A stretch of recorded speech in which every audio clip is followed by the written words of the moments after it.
Thomas Tait, welcome to SHOWstudio. Hi, thanks for having me. Oh, I'm glad you're here. It's a big period of change for you. I think it's been a really big year, a big few months as well. In 2014 you won the LVMH prize, which I'm sure you're kind of sick of being asked about now. But what I want to ask is not so much about the winning, but a year on, how has it affected your business? It's affected it in various different ways. I think it was a really interesting opportunity, I think, being the first one. And what I kind of always mention, which I found immediately surprising and welcoming, was that there was no kind of agenda with the prize. Where I think a lot of people sort of jump to the idea that it's a big group and, you know, you're so young, you've got such a small structure, that it could have easily sort of been controlling as a relationship. And what was nice is everybody from the group was really transparent about the prize and kind of was like, we've never done this before. We've never had a prize before, and we want to learn from you as much as you can learn from us. So I think it started very softly in that way, and it kind of made me feel a lot more comfortable about it. It was a huge sort of press machine behind the prize, and they work with PR Consulting, who do an amazing job. And yeah, I think, you know, there was so much media attention around the actual event of the prize, that the process kind of felt a little bit nerve-wracking and felt like it might be a little bit less intimate than what it actually ended up being. So in terms of the relationship, I felt like I could be really honest about, you know, where I struggle and, you know, what I have a hard time with my business. And it's kind of, it makes sense in a way where, you know, LVMH are in a position where they have so many resources. What they do is make businesses work, and what they do is help businesses. They can't make talent or creativity, but they can make product, and they can merchandise, and they can help with your sales. So it was nice to sort of know that I was being welcomed into the group to a certain extent with the prize, almost purely based on my creative output, rather than it being like, you obviously have the ball rolling really smoothly, or your sales figures are great, or, you know, it's not like they were trying to tap into a savvy business mind. It was obviously because they wanted to encourage me. So I felt like, having put that aside, I could really go in and just be like, right, here are the main issues: manufacturing, production, and limited resources. So I think that was sort of the first thing I addressed with them. Yeah, I think it was great. To be honest, it took a little while though. What's nice is that it's a full year where you get to work with the group, and it's not like the next morning, you know, you've got all these people in your studio and so on. So it felt really conversational, and it felt like they really took the time to understand what was missing and what I should be focusing on. And yeah, I think it was great. I pushed them quite a bit in a way to sort of open up the doors in terms of manufacturing, which was one of the main things that I think I really take with me from having this sponsorship, or well, I guess this mentorship with the group. And I sort of, you know, I showed them my products, and we went through all of my previous collections, and kind of I tried to communicate with them the challenges of making stuff. And they were really kind to introduce me to various factories, specifically last season, which really opened up my eyes to the possibility of, you know, pushing a collection forward and product forward. It's interesting because you say that you're aware that they were welcoming you because of your creative abilities, not because, as you said, it was kind of a smooth business operation that had kind of things like production and manufacturing already sorted. And I suppose, as you mentioned, because it was the first year, you must have been quite unsure in a way what they were looking for. Yeah. Did you expect to win? You're never going to say yes. No, I didn't. To be honest, there were so many, you know, if you're in a situation when there's like, there's so many prizes out there and awards and things like that. So a lot of young designers actually know what it feels like and have been at some point in this kind of position. If there's three people and it's sort of like, oh, well, I know she's kind of buddies with that judge, or, you know, I know he's kind of really close to these two judges, and you can kind of gauge it. But I think we were 9 or 10 shortlisted designers, and there was 11 judges on the final judging panel. So yeah, you can't really play them off you against each other. can't, yeah, exactly. You can't really sort of calculate it so much. It was, yeah, it could have gone in any direction. I had no idea. And what was really special, and what's extremely special about the prize, is that the majority of the final judging panel is made up of fashion designers. Yeah. Which, of course, we all know usually work on instinct and emotion. So, you know, Marc Jacobs could have seen one collar and just fallen in love and been like, this is it. So you know, you never know how it can go when your audience, in a sense, is designers. But what was nice is the process was, I think, the final stage of going in and presenting your work and your business to the group when you're stood in front of a panel of designers. What's nice is, in terms of an emotion, you immediately feel there's a certain level of understanding, especially because some of them have had their own labels, and some of them continue to have their own labels, independent labels as well, like RAF. So I think that was, I kind of, strangely, that it was at the final stage where I felt a little bit more comfortable, where I felt like I wasn't being grilled or anything.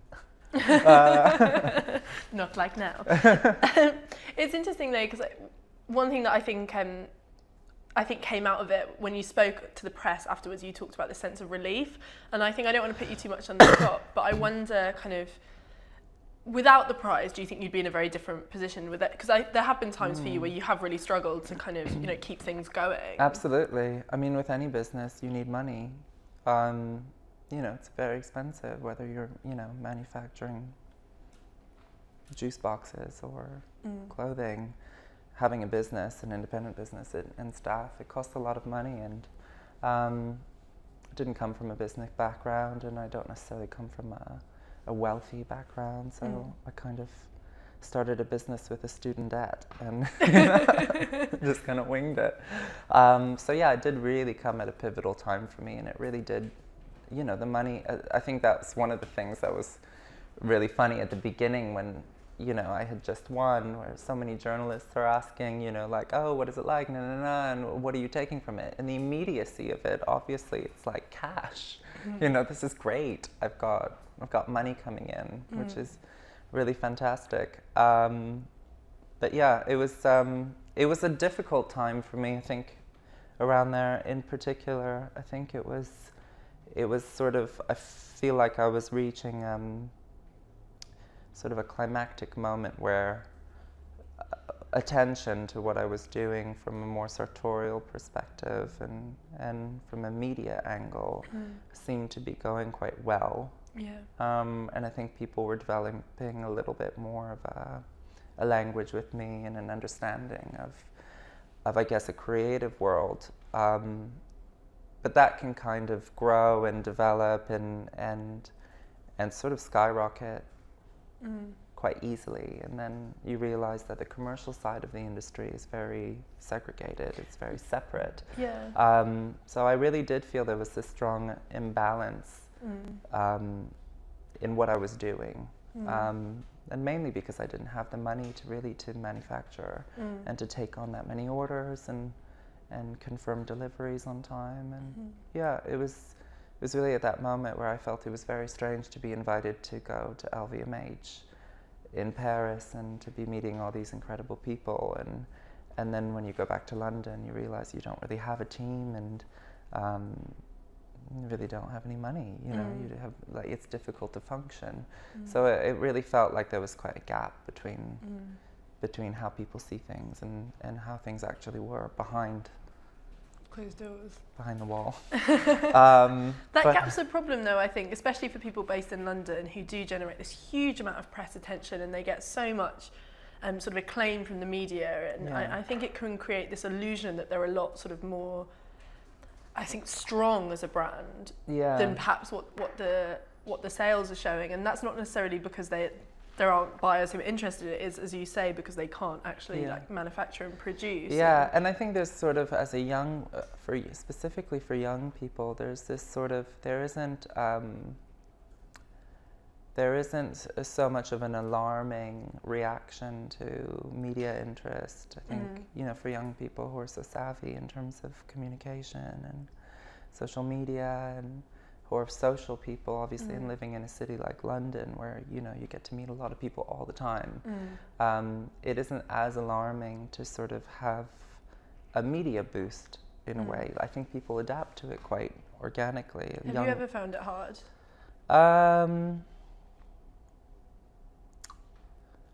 I think at times I found it hard more because you realize people are interested in things that, in the grand scheme of things, aren't that interesting, or or asking the wrong questions in a way where you have so much to talk about, and you kind of there's quite a bit you want to communicate, and then you can see that people are looking to talk about something that feels maybe irrelevant to your work or your design process. Personal things, do you mean? More personal things, and you kind of realize that people are, obviously there are people who are interested in fashion for various reasons, but the kind of, I think at the beginning it was strange to sort of get personal questions like, where do you go out? It's like,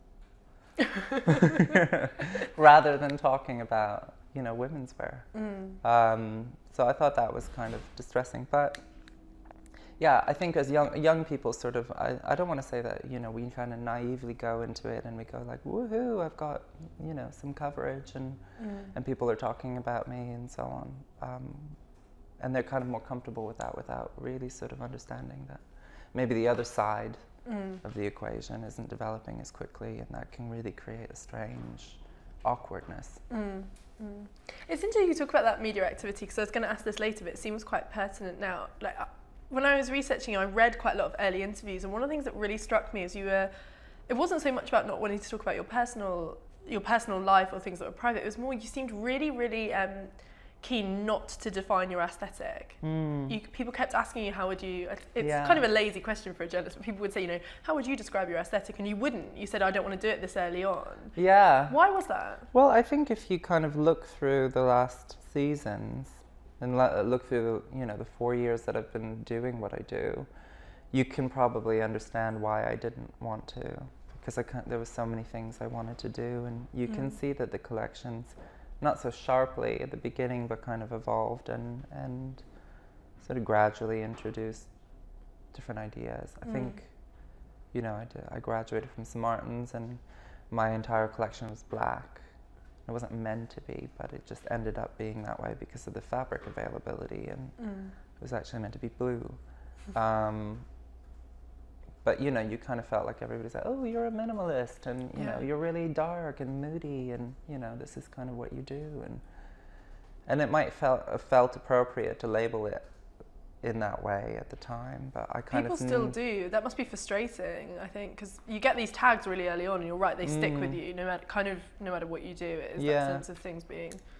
Yeah, but I also kind of knew that I was just kind of reacting to how I felt at the moment and what felt appropriate to me, and sort of working more instinctively. And I knew that in terms of a process that will probably just continue to go in that way and will evolve.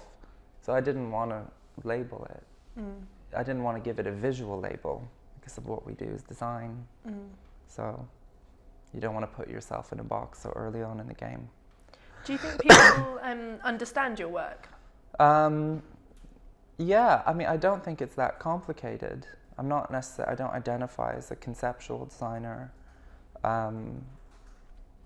So, and I don't necessarily see myself as being particularly avant-garde, if you wish, which is something I feel some people over the last year have mentioned. And, when you think of it, I don't know, I don't really see it that way. I don't see it as something that confusing to understand. So I think, people kind of get it. I mean, some people are more attached to it. What's nice is it doesn't necessarily cater to everybody, so it's great to sort of get different reactions.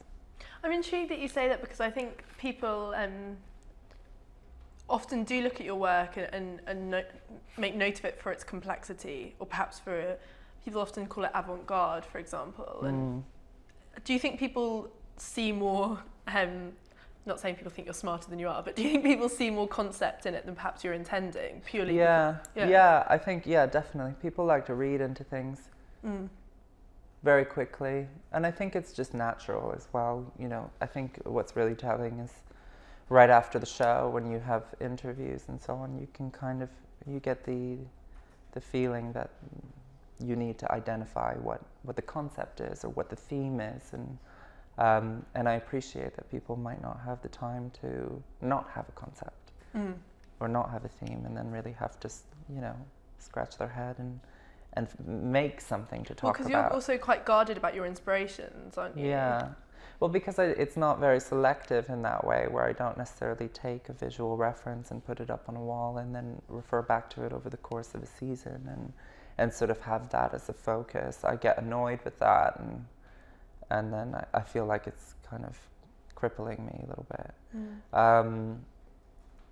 But you know, I think there's certain seasons, like my spring summer 13 season, I did a show in a skate park, and you know, people came away with it being like, oh, Thomas is inspired by skateboarders, and you know, it was a skate theme. And I remember being interviewed for it, and it was like a few days before the show, and you start seeing all the pieces coming back and coming together, and it all starts to look like something that maybe you hadn't expected it to look like. And I remember there was a sort of back of a jacket, and it looked like a turtle shell, and I was like Teenage Mutant Ninja Turtles, which of course immediately just kind of left and became the inspiration for the collection, which was really, it was more reactive rather than it being, you know, like something I was actually wanting to communicate.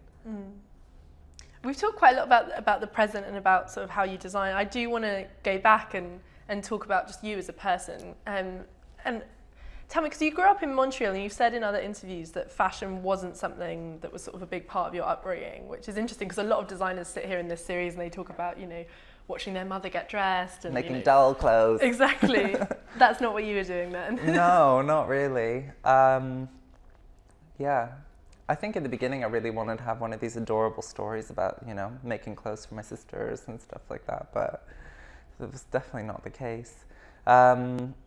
It's not that I had a particularly unattractive upbringing. I grew up in a suburb just outside of Montreal, which was really beautiful, and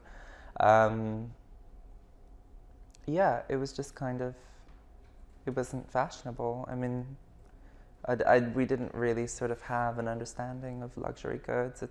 It's strange as well to go, if you go to a shop, like you can go to the off license and buy Vogue, you know, where I grew up. It's not like we were in the middle of the countryside, but you know, you couldn't really go to the corner store and buy fashion magazines. You know, you could buy maybe tabloids and Playboy and stuff like that, but you couldn't. So it you know, naturally wasn't necessarily part of my upbringing, and I didn't really know much of it.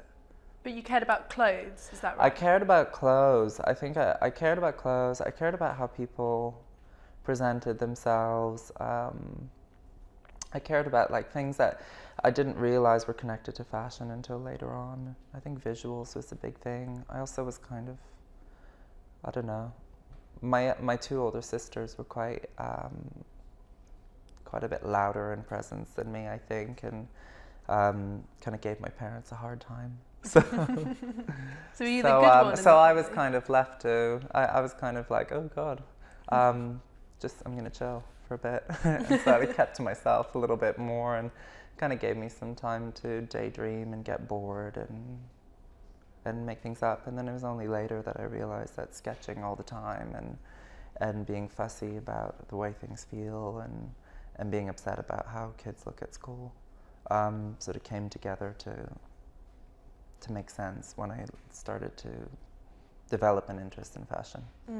Tell me more about those kids at school, because I think you've talked before a little bit about kind of looking at what they were wearing and feeling like a bit of an outsider. And there's a line from an interview you did before, which I just found interesting. You said, I guess people wrote off my weirdness as homosexuality, but I realized there was more to the story than being just some gay kid. Tell me at that point where you actually didn't feel like an outsider because of things to do with your sexuality or normal teenage things, and you started to realize that actually you were kind of, different or looking at normal teenage dress and normal teenage life and feeling separate from it. Yeah, I mean, I kind of enjoyed observing. I kind of always liked watching the kids at school, but I always sort of I didn't really understand why they chose to. I think not necessarily strictly about clothing, but I felt like the way that people conducted themselves, and to be honest, like, you know, that quote makes it sound a little bit harsh. I actually didn't have a hard time at school. I wasn't picked on or anything. You know, I had plenty of friends, and it wasn't like a boo-hoo little gay boy. Yeah, no, I kind of, I don't know. I just always felt like people could behave and look better. You know, I say that while I wear this. But yeah, that's kind of, I kind of felt that way. And I think it had a lot to do with mannerism. I think it had a lot to do with the way that people presented themselves. I feel like the people, you know, were obviously putting attention into wearing certain clothes, like a Von Dutch cap or a Juicy Couture tracksuit, Uggs. But that was kind of the common denominator. But I felt like even though they were sort of structuring themselves to look a certain way, there was sort of this unawareness of the bigger picture and how they behave and present themselves. And I thought, you know, I guess that kind of built a little bit my interest in how clothing can communicate quite a bit. How did you conduct yourself, and what did you used to wear? I wore all kinds of shit. I think I changed. I did kind of get, when I was a later teenager, I would kind of get obsessed with a certain thing and then go out and try to find it, which was always nearly impossible. But it would be boring things like a t-shirt that, you know, like you've seen on a TV commercial, and for some reason that t-shirt is just the t-shirt and you need to find it, and then you spend an enormous amount of time failing at finding that t-shirt. But yeah, I changed aesthetic quite a bit. It was kind of fun. I think it was only when my mom was really nice to let me choose my clothes at a really early age, so it was natural for me to have the freedom to dress myself the way I felt like dressing myself. I never really felt under pressure, and I didn't go to a school that had uniforms. So I think from an early age, I kind of knew that was a free place for me to have fun and to try things out. You talk about your mum encouraging you, and I do want to talk about your parents, because they didn't come from creative backgrounds at all. And you talked about being opposite to your dad in the sense that he's kind of moved around in terms of his jobs. And have they inspired you in any ways, or do you think? Yeah, tell me about that. Yeah, definitely. I think what's most inspired me is I think, you know, my parents had 3 kids, and we're all very, very different, and we live in different countries. And I think my parents are such good-hearted people and wholesome people, but I don't think anything could have prepared them for the 3 kids that they got. And I think there was a lot of times where they felt a little bit, not alienated, but a bit like we're from, you know, there's a confusion. But regardless of that, they've always sort of, you know, it's unconditional love. They've been just accepting and motivating and encouraging every step of the way. It's never been they've never been sort of controlling. You know, not that we didn't have rules in the house or anything, but it was, what I take from them really is just how impressed I am with the fact that they don't necessarily come really from the same kind of background or perspective or point of view as any of their children, but regardless of that, they sort of are so happy to give us a pat on the back, and even through the confusion and the mystery of why we are the way we are and what we're interested in. Yeah, they just have never blinked, you know. That sounds like a very interesting family to grow up in, though, being surrounded by people who you're very close to but who have very different perspectives from you. And I'm interested specifically with your sister, perhaps with your mum as well, just has that notion of very different women with very different ideas of themselves, has that informed how you design? Yeah, absolutely. I have 2 older sisters, and neither of them are particularly interested in fashion. And yeah, I think that's one thing that I find really interesting, is to have been surrounded by women my whole life, and to have had so many you know, female family members and friends.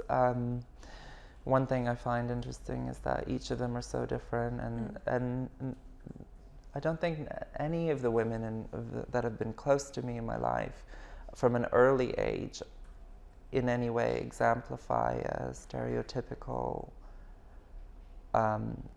idea of femininity or sexiness. So I think my understanding of femininity and the appeal of women, both socially and physically, wasn't necessarily rooted in anything glamorous or feminine or sexy in its typical sense.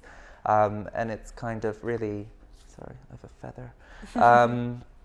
It's really, yeah, it's really nice to see how that's kind of filtered into my work. And, you know, I find it strange when people come to me and say, oh, your work is androgynous or it's masculine at times. And I don't really see it that way, because the women that have surrounded me my whole life, you know, it's not that they're particularly masculine, it's more that they might not fit within the typical female demographic. What is femininity to you then? It's extremely specific to each woman. You know, there's some times where you meet somebody and, you know, you kind of understand that the only way they could be that way is because they're a woman. And it's not because they've got breasts or wearing lipstick or anything like that. It's, you know, I love meeting a woman who is, you know, just has something that could only really be explained by her and the fact that she's a woman, and it feels very special in that way. Do you think that ties into your own sense of gender or sexuality and the way you see your own masculinity? Yeah, I guess so. I think it's just case to case. You know, I keep it very open in that way, where I think everybody will express their masculinity or femininity in a different way, and it really is a reflection of their own personality. So, but yeah, it has influenced how I see myself. Tell me, what were your ambitions as a child? My ambitions as a child, I kind of went through various different things that I was interested in. I was interested in Hollywood as a really young kid. Like Being an actor? Yeah, maybe not an actor, but maybe an actor, maybe something to do with show business, entertainment, cinema. Yeah, I was very interested in that. I was interested in the topic of celebrity as well as a young kid. That's interesting, because you seem to shy away from that now. I can't imagine, you never seem to conduct yourself like you want to be a celebrity designer. But yeah, it wasn't a fashion thing, it was a cinema thing. And then I took a law class when I was in high school, but I ended up taking a criminal law class, which was not for me. Yeah, I had like big dreams of going to Harvard and doing the whole Ivy League school thing. I can see that. Yeah. And tell me about the point where you actually, because you studied fashion in a very technical way. Yeah. And tell me the point where you applied for that and you thought, okay, this is what I'm going to do, because that must have been some sort of conscious choice that you wanted to move into fashion. Yeah, definitely. I made the decision quite late. I made the decision when I was graduating from high school to go and study at a technical college in Canada in fashion, which at the time I thought would be like sketching and, you know, hanging out with girls and, you know, playing with clothes and just being super, super creative all the time. But it was, I think that's when I really grasped the industry in Canada is very different to what I had, you know, fantasized fashion to be like, where they're really sort of training you, and rightfully so, for a commercial job in product development and merchandising, and there's a huge amount of clothing manufacturing still now in Canada. So, you know, there's obviously an industry that needs to be fueled with people. So that's, you know, that was the training I got, and I stuck to it, and it was 3 years. And I was kind of bratty in a sense where I kind of was, initially I was sort of like, oh, why am I learning how to sew? And why do I need to know all this stuff? I just want to design. And then it all made sense towards the end of it, where I was like, shit, I can make stuff. But that still affects how you work, because I think what's fascinating about you is you design, you sketch, and then you pattern cut and you sew. There's like very, very few designers who operate like that. And well, I don't actually do all of that on a daily basis. Get to it. And there's some elements of it where I do less now than say 4 years ago when I started. Of course, I don't, I can't sit down at the sewing machine and sew, because I'm not that good at sewing. Somebody else can do a much better job and feel a lot more fulfilled about it than I do. And I'm also not patient enough for that kind of stuff.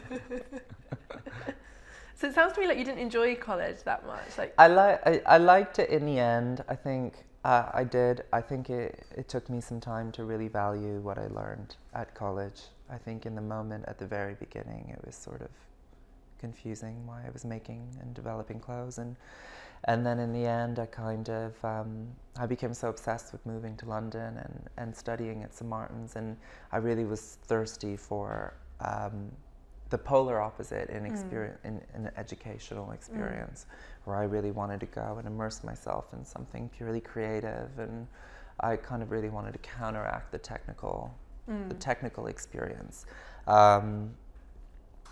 So I think I was quite eager to get out of Canada and get out of and finish my studies there, but it was really sort of in London where I realized how valuable what I learned in Canada was. Why London? I'm interested. Where was that obsession with London coming from? Was it from magazines? Was it from? It was coming from. Well, I think when I realized I wanted to.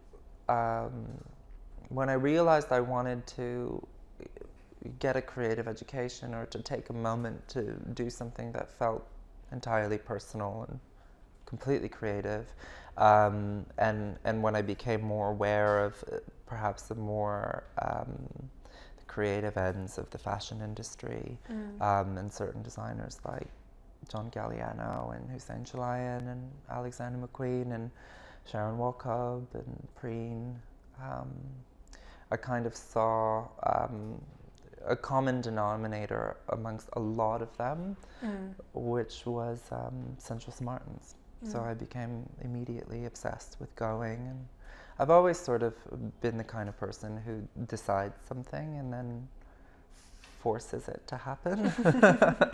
So I kind of just sort of wrote it down in blood, and I was like, I'm going to go to St Martin's and do it. And there was also, it was a really interesting time. This was 2007, 2008, and there was a lot of young people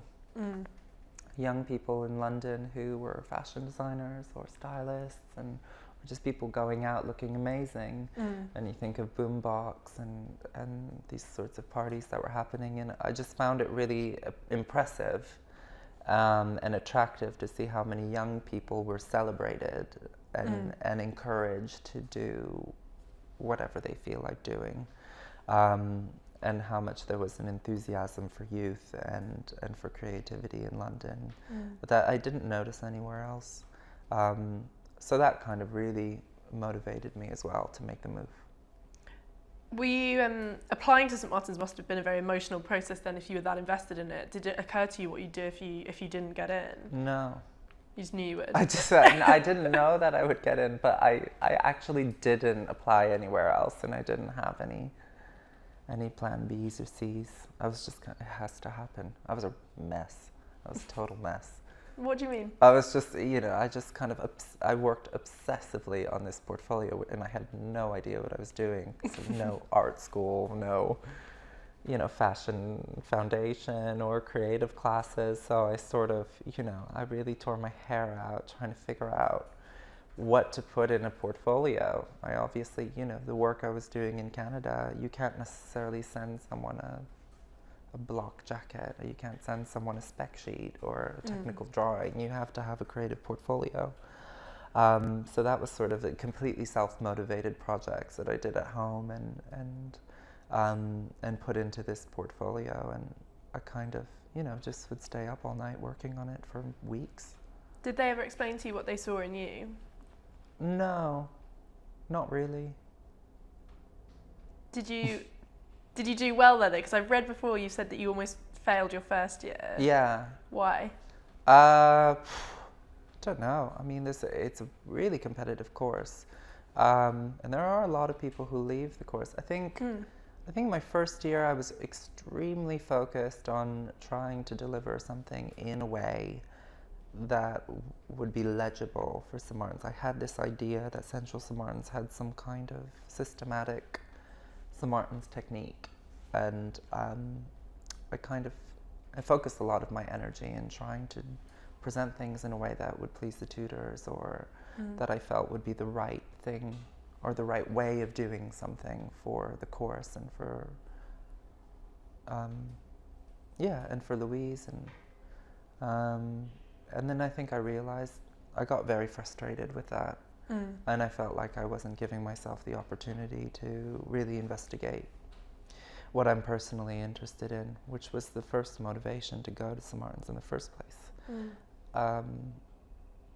And it's, I think it's when it was at the end of the first year and you have to sort of propose what your initial ideas are for your collection, for your graduation. That's sort of when I put my troubles aside and did something that was purely personal, and then I felt was accurate reflection of how I felt.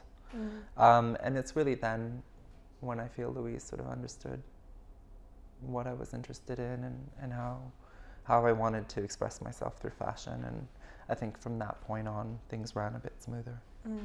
You talk about sort of what you were interested in, how you wanted to express yourself, and I do want to talk about the point where you did start to develop a kind of an aesthetic or an idea of what you liked. Was that something that did happen back in Canada while you were sort of working on the technical side, or is that something that came at St. Martin's? Not so much. I think it came more at St. Martin's. I think it kind of came with age as well. I think when I was back in Canada, as a teenager, I was like 18. And, I was just kind of, I think when we were given the opportunity to do something that was slightly creative in Canada, or if you were allowed to change the shape of a sleeve, I would go extreme. I would take an inch and then, go a mile with it.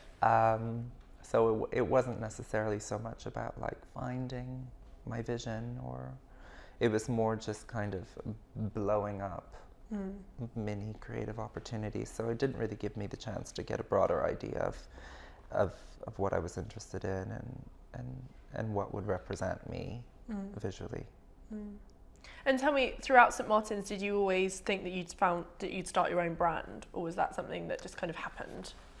Well, it didn't just happen, but I think when I started St. Martin's, I didn't want to start my own label after school. I remember saying that the last thing I wanted to be is like a young, starving designer in East London. And look at you now. Ta-da!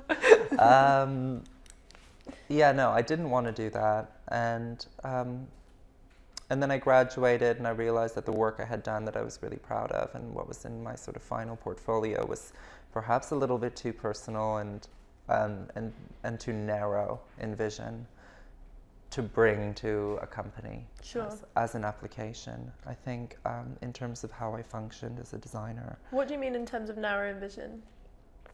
It was entirely personal. And it didn't reference that many things. It didn't have a huge amount of fashion research, so I couldn't really track a creative process visually and present it to people. It was difficult for me to communicate how I came to my graduate collection, and then I also knew that the visuals I did have and the portfolio I did have showed a fairly clean line. And a very focused point of view that wasn't so inviting, in a sense, where you couldn't really bring it to Lanvin and spread it open and then expect them to go, oh right, this definitely, we can definitely get a lot of mileage out of this designer. It was pretty niche. It's interesting that you talk about it being you talk about it in the sense that it wasn't that approachable, and I think that's one of the things that I really admire in your work, and maybe you disagree with me, but I think there is a definite chilliness would be the wrong word, but perhaps, and I mean this as a compliment, there's a loftiness to it. There's a sense of it being not for you, like a sense of it being, and I don't mean that in the sense that it makes women feel bad about themselves, but I think it definitely, it's definitely challenging. It's not inviting or kind of, it's not always sunshine and lollipops. No, exactly. No. Is that because it's so personal, do you think? I don't know. I think people always kind of see me as like really a lot more serious, but if they, see the work but then there's certain people who have been following what I do and have gone to all the shows and they kind of pick up on things that are maybe a little bit more subtle and references to a certain sense of humor, and they kind of like get it because they know me personally.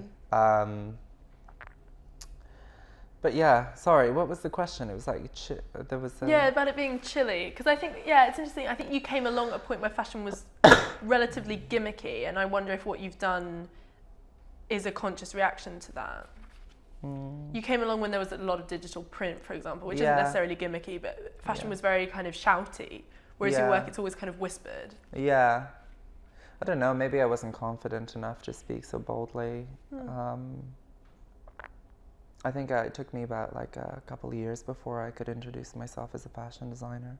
Really? To people when they asked me what to do. I think there was sort of like, I didn't feel like, not that there's anything wrong with it, not that I was ashamed of what I was doing, but I just felt like it was still very much such a baby project, and it was still so close to me. It wasn't, it didn't have legs yet. So yeah, it just felt a bit quieter because I guess I was quieter. But yeah, I understand. I mean, it's kind of, I don't necessarily see the approach as, flowers are pretty and make people feel happy, so I'm going to put flowers on a dress. I don't work that way. Having said that, I'll probably put flowers all over the next collection. But yeah, I think, people don't necessarily see it as, and this is one thing. I was having a conversation with Kathy Horn in Paris last month, and I don't remember how we got on the topic, but I did sort of mention to her that, people sort of expect fashion to make you feel good and to be generally a happy place, and for it to be, all around visually attractive. And I find that strange, especially in this area of fashion, that, designers have a certain pressure to do something that as many people as possible will find attractive or find pretty or pleasant or beautiful.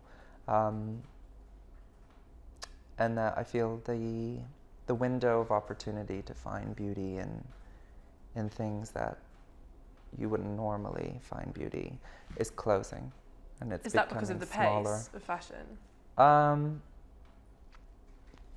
I think it's because of an idea that there's such a wide audience, and that there's a huge potential. This idea that we need so many products, and that there's so many consumers to feed clothing to. I think that's when I guess you might start to feel the pressure to make things that are perhaps a little bit more generally pleasant. Whereas you're happy if certain people don't like your work. Yeah.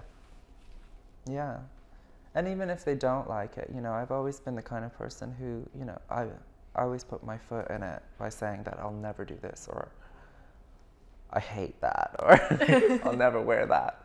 And then it's like I can always sort of see the words coming out of my mouth, and it's like, oh shit. Now I love it. So yeah, I kind of know from personal experience that when, there's quite a few things where I've gone, ugh, and then for some reason just can't stop looking at and thinking about. And I like that. I like sort of being able to track some kind of mental evolution.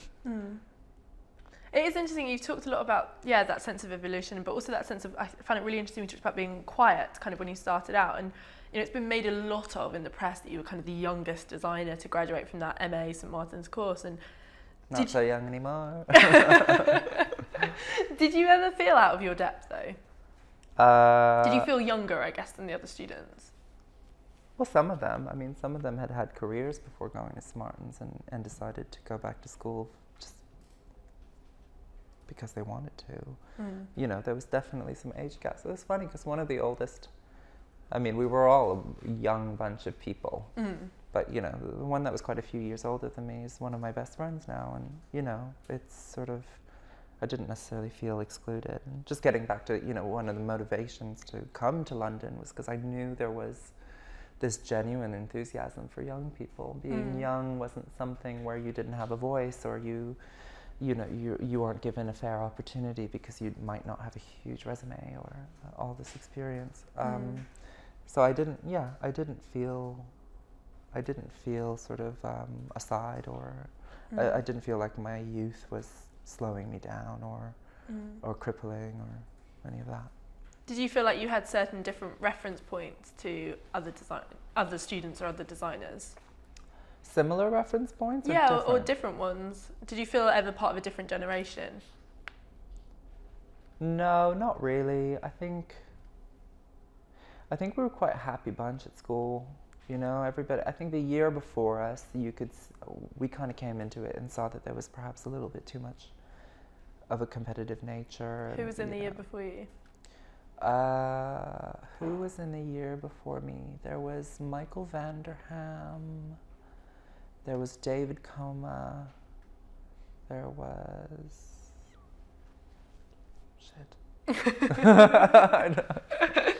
But I remember the feeling, you know, and then it was also the shock of coming to Smartens and having just moved from Canada and being the first time living away from, you know, I was living with my dad in Canada, so it was my first time not living with my dad, and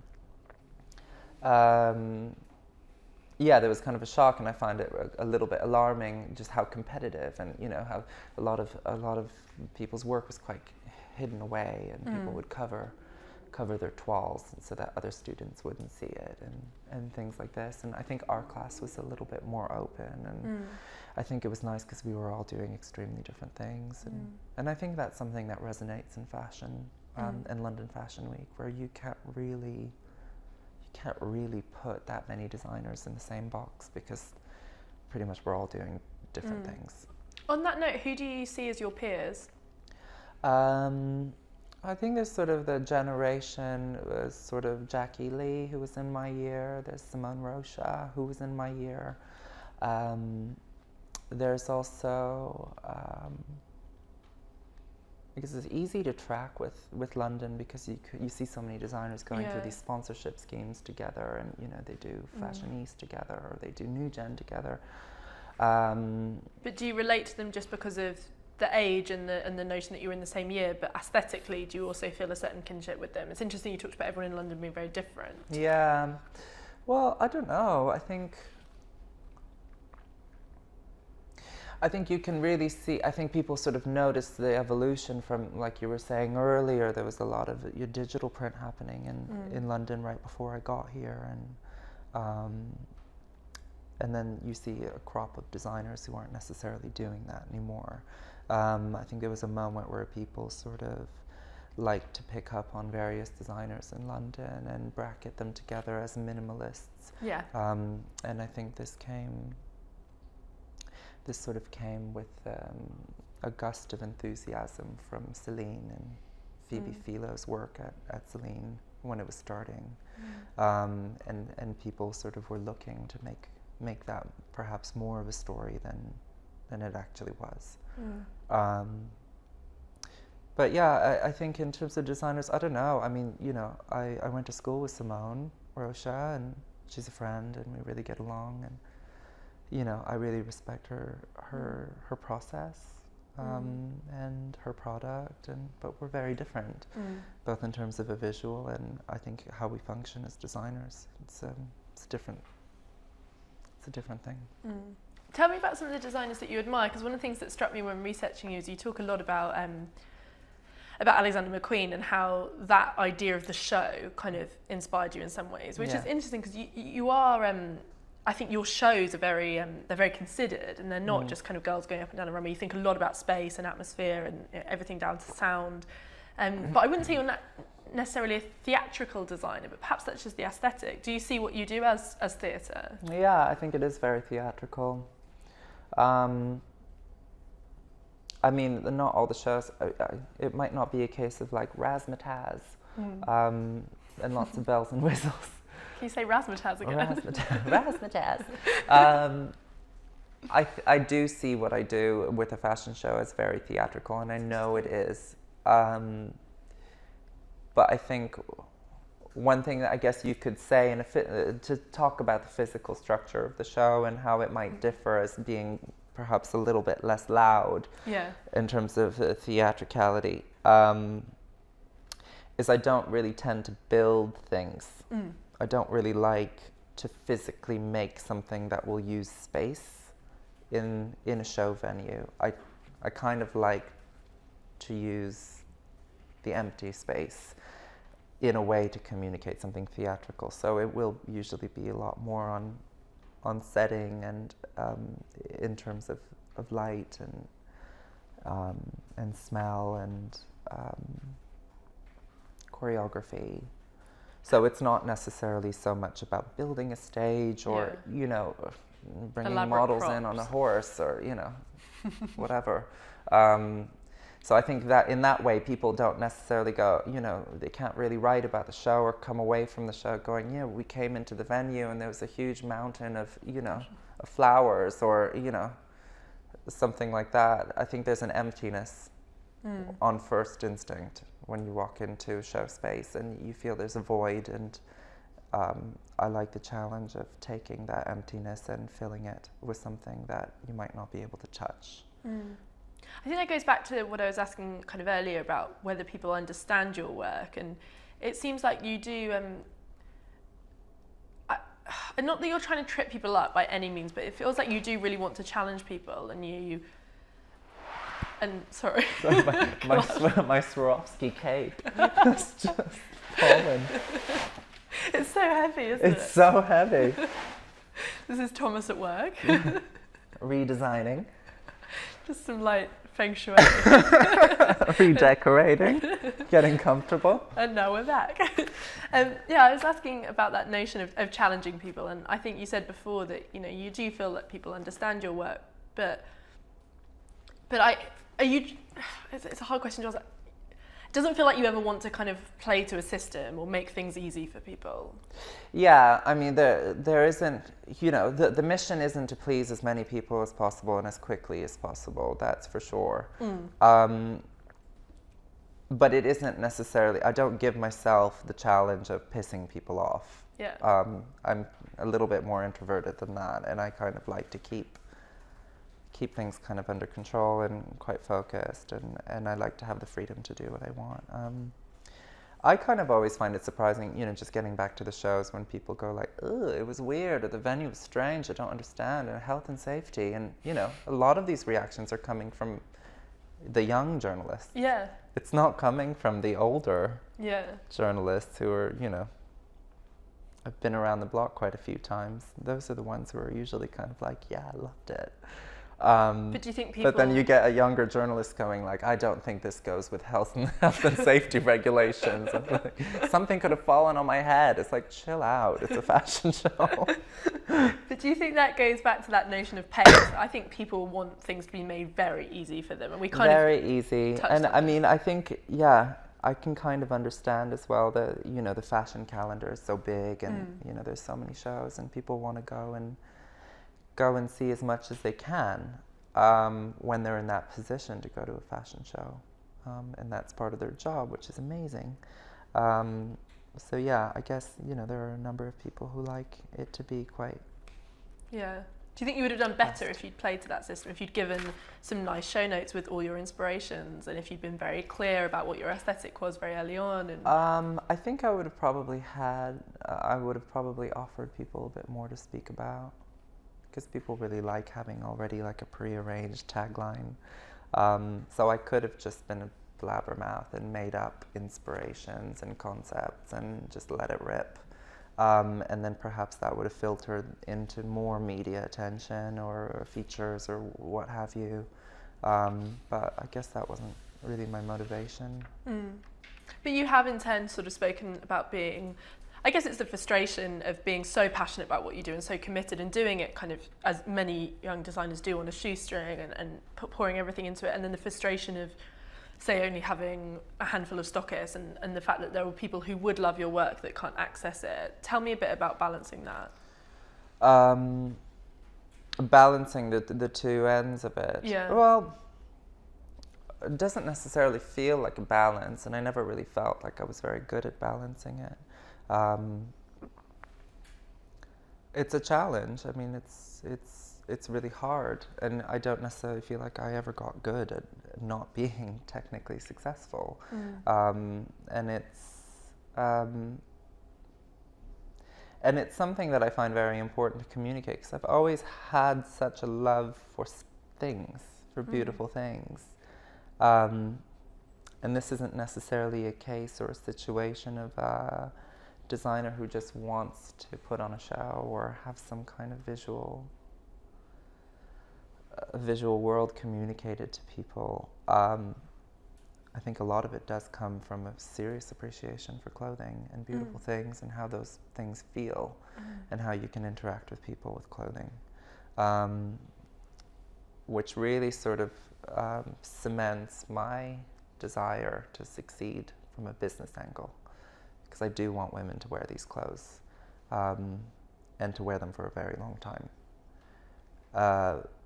And I understand that the only opportunity that I'll have to do that is to really make sure that commercially I'm offering a product that people can buy and that it's getting into the stores and that it grows in that way. So I'm very ambitious from the business side of things.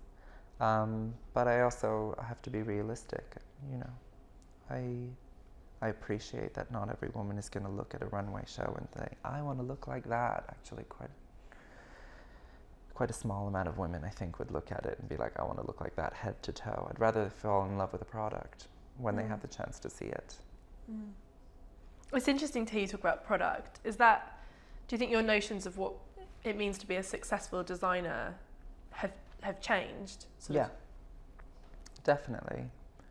I think, you know, like you said, sort of generation of designers right now, I think I can only really speak for myself, but I do get the feeling like my understanding of success as a fashion designer has shifted quite dramatically over the last 10 years, maybe the last 6-8 years. And I think a lot of the sort of heroes of fashion and those who were really in the limelight and in the spotlight for people like my age, people like Alexander McQueen and John Galliano and just seeing their sort of climb to success and seeing, you know, how they could be at the top of the industry and then to see how things can change really sharply. I think it's kind of offered a lot of young designers the chance to reassess an understanding of success in fashion and what qualifies being successful as a creative person and in this fashion world. So it's definitely changed, and I think my understanding of success is, you know, there are fashion companies that start because they're businesses and they recruit a fashion designer or they build a team of fashion designers, and there's fashion designers who are fashion designers because that's what they are, or they're fashion brands because they're speaking about a fashion designer and their vision. And I feel, you know, that really makes the difference of, you know, the projected idea of success. I think that's where you can see the path change. So for you to feel like you've achieved your goals or you've achieved a notion of success, what would need to happen? To be happy and to make beautiful clothes. And I always say that. I think, you know, and I know that sounds a bit romantic and a bit wishy-washy, but I think it doesn't matter really, you know, in 15, 20 years, if I'm happy and I'm still making beautiful things, I think I'll identify myself as a successful person. But yeah. I mean, having a nice house and But you don't having a nice house and yeah. You don't want to be famous. Not in that kind of way. I love the idea of people wearing the clothes on the street, and I love the idea of being able to see someone unaware of me and for some reason having a link. I find that really cool. And I think that's one thing that's really valuable in fashion and so special. Of course, you have some fashion designers who have made it very much so a personal mission for their image and their persona to become famous. And you know, you think of Karl Lagerfeld. Obviously, there's energy and thought put into making him a household name. But I do love the idea of, you know, most people probably wouldn't know what Donna Karan looks like, or what Michael Kors looks like, or, you know, what Christopher Bailey looks like. They might, you know, cross them in the supermarket and not notice him, but know the brand and might be wearing something that they've designed. And I think there's this kind of strange, you know, there's a strange loophole in fashion. I mean, it does go into different creative fields as well, but I think, you know, I think that's when you have the best deal. Watching, but not having to be in the limelight. Yeah, like being recognized for what you do and for it to be encouraged and for people to make it a part of their own life and to adapt to it, or, you know, make it a part of their wardrobe or their lifestyle. But for it to become more of a personal thing rather than it being, I'm wearing this jacket because I think Thomas is cool. So well, you're wearing this jacket because it looks great on you. Thank you so much, Thomas. Pleasure.